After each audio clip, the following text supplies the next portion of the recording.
이 핸드폰이 진짜 가성비 핸드폰입니다. 듀얼심을 지원을 합니다. 그래서 그러면 한번 제가 직접 통합 품질 한번 들어볼게요. 퍼스테이지도 되고 4K까지 촬영이 되는데, 혹시라도 삼성 프로님이 혹시라도 이 영상을 보고 계시면 갤럭시 A60을 한국에도 출시하는 것을. 안녕하세요, 이슐랭입니다. 자, 오늘은 제가 어떠한 제품을 가지고 왔냐, 지금 보시는 이 갤럭시 A60 핸드폰을 한번 가지고 왔습니다. 이 핸드폰이 진짜 가성비 핸드폰입니다. 이 갤럭시 A60 같은 경우는 한국에서는 판매를 하지 않고 중국 안에서만 구하실 수 있고, 해외 직구를 통해서 구입을 하실 수는 있습니다. 그러면 한번 이 갤럭시 A60을 한번 살펴볼까요? 일단은 뒷판부터 한번 살펴보도록 하겠습니다. 이 갤럭시 A60이 보급형 핸드폰이거든요. 보급형 핸드폰인데도 되게 카메라도 지금 3개나 들어가 있고 LED도 들어가 있고 되게 괜찮은 것 같습니다. 그리고 색깔도 그렇게 싼 티도 나지 않는 것 같아요. 단점이라고 하면은 뒷판을 봤을 때 이게 여기 안에 컬러랑 바깥 컬러가 조금 차이가 난다는 점? 그게 조금 단점인 것 같습니다. 뒷판에 지문 센서가 하나 들어있고, 카메라 같은 경우는 초광각, 광각, 그리고 심도 카메라가 있는데, 자, 이 심도 카메라 같은 경우는 라이브 포커스를 촬영할 때 있잖아요. 그런 라이브 포커스를 촬영을 할 때 이제 뒷배경을 날리는 그런 역할을 해서 실제로 이제 일반 사진이나 그런 걸 찍을 때는 이 렌즈를 사용하지 않는다고 합니다. 그리고 그 밑에 LED도 들어있습니다. 옆면을 한번 살펴보도록 하겠습니다. 자, 일단 버튼 같은 경우는 오른쪽에 지금 다 몰려있는 상태이고요. 따로 이제 빅스비 버튼은 없습니다. 빅스비 버튼 없고, 그래서 아마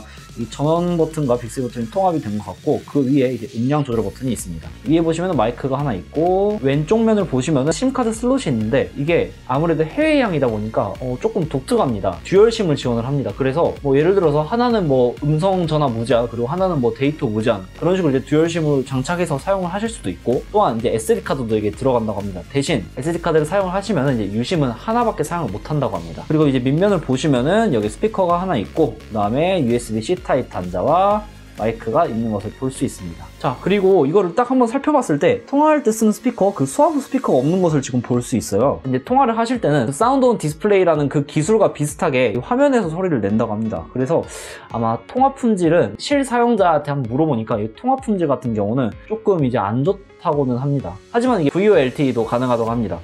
그러면 한번 제가 직접 통화 품질 한번 들어볼게요. 들어보고 알려주도록 하겠습니다.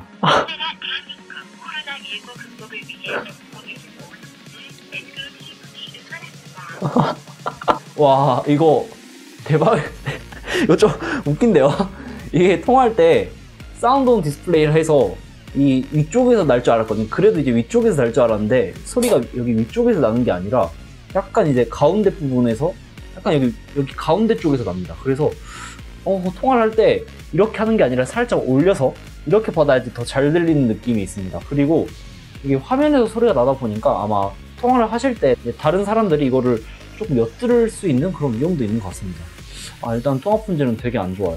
자, 그러면은 이제 상세 스펙을 한번 알려드리도록 하겠습니다. 이 갤럭시 A60에 들어간 AP 같은 경우는 퀄컴 스냅드래곤 675가 들어갔습니다. 자, 이 갤럭시 A60 같은 경우는 화면이 FHD 플러스까지 지원이 가능합니다. 이 핸드폰 같은 경우는 램이 6GB인 것을 확인을 할 수 있고, 스토리지 같은 경우는 128GB로 확인을 할 수 있습니다. 배터리 용량 같은 경우는 3500mAh를 가지고 있습니다. 자, 그리고 이 핸드폰 같은 경우는 OLED 패널, 아몰레드 패널이 아니고 LCD 패널이다 보니까 조금 배터리 효율적인 면에서는 떨어질 수 있지만, OLED 패널 같은 경우는 이제 버닝이 생기잖아요. 하지만 이 LCD 핸드폰 같은 경우는 버닝 걱정하실 필요가 없습니다.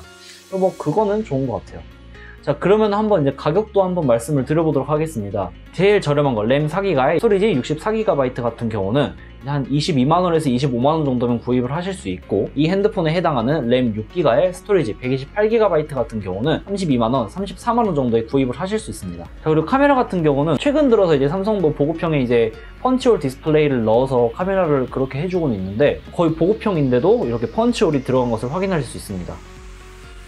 하지만 디스플레이를 봤을 때 엣지 디스플레이가 아니라 그냥 일반 플랫한 디스플레이고, 그러다 보니까 조금 이제 베젤리스가 아닌 조금 베젤이 있는 것 같습니다. 그래서 상하단 베젤이 조금 있고, 그 다음에 오른쪽 왼쪽도 베젤이 있는 것을 볼 수 있습니다.